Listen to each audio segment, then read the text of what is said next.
সামান্য বৃষ্টিতেই মাগুরা শহরের বিভিন্ন সড়কে সৃষ্টি হয় জলাবদ্ধতা। ড্রেন ও পানি নিষ্কাশনের ব্যবস্থা না থাকায় নানা ভোগান্তির শিকার হচ্ছে শহরবাসী। সড়কের ভাঙা অংশ পানির নিচে থাকায় প্রায়ই ঘটছে দুর্ঘটনা। নাগরিক সুযোগ সুবিধা নিশ্চিত করতে দ্রুত এই সমস্যার সমাধান চায় এলাকাবাসী। মাগুরা থেকে মোহাম্মদ ইউনুস আলীর পাঠানো তথ্যচিত্রের ডেস্ক রিপোর্ট।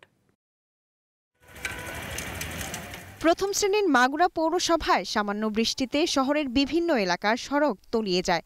সড়কের খানাখন্দ পানির নিচে থাকায় ঝুঁকি নিয়ে চলাচল করে যানবাহন। এতে প্রায়ই ঘটছে দুর্ঘটনা। আমরা তো এরকম গাড়ি চালাতে পারতেছি না, অল্প বৃষ্টিতে পানি বেঁধে যায়। অল্প বৃষ্টিতেই পানি বেঁধে যাচ্ছে, ভেঙে চুরে গেছে। আমরা রিক্সা, অটো এগুলো যাতে পারি না, উল্টে পাল্টে পড়ে যায়, যাত্রীতে ভোগান্তি হচ্ছে। এতে যাতে পৌরসভা অতি তাড়াতাড়ি রাস্তাটা মেরামত করে। ড্রেনেজ ব্যবস্থা না থাকায় সড়কে জমে থাকা পানি নিষ্কাশনের কোনো ব্যবস্থা নেই। প্রতি বছর বর্ষায় জলাবদ্ধতার কারণে ভোগান্তিতে পড়তে হয় পৌরবাসীর। এ নিয়ে ক্ষোভ প্রকাশ করেছেন বাসিন্দারা।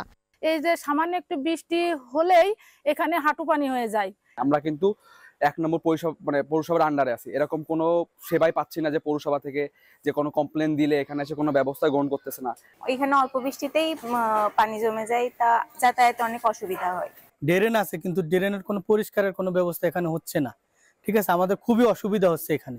শহরের ড্রেনেজ ব্যবস্থা ও পানি নিষ্কাশনে দ্রুত একটি প্রকল্প বাস্তবায়নের আশ্বাস দিলেন পৌরসভার এই কর্মকর্তা। AFD 7 টাউনস প্রজেক্ট নামে একটি প্রজেক্ট বাংলাদেশ সরকার থেকে মাগুরা পৌরসভায় ইমপ্লিমেন্ট হতে যাচ্ছে, যেটা হয়তো আমরা আগামী 6 মাসে সেটা দৃশ্যমান কর্মকাণ্ড দেখতে পারবো। এবং এটা বাস্তবায়ন হলে মাগুরা পৌরসভার ড্রেনেজ সমস্যা এবং সুপেয় পানির সমস্যা আশু সমাধান হবে বলে আমরা আশা রাখি। সেক্ষেত্রে আমাদের যারা উপকারভোগী রয়েছে, স্টেক হোল্ডার রয়েছে, তাদের সহযোগিতা আমাদের একান্তভাবে কাম্য। শুধু আশ্বাস নয়, ড্রেন নির্মাণের মাধ্যমে পানি নিষ্কাশনের ব্যবস্থা করে জনগণের দুর্ভোগ কমাবে মাগুরা পৌরসভা, এমনটাই প্রত্যাশা স্থানীয়দের। Global television news desk.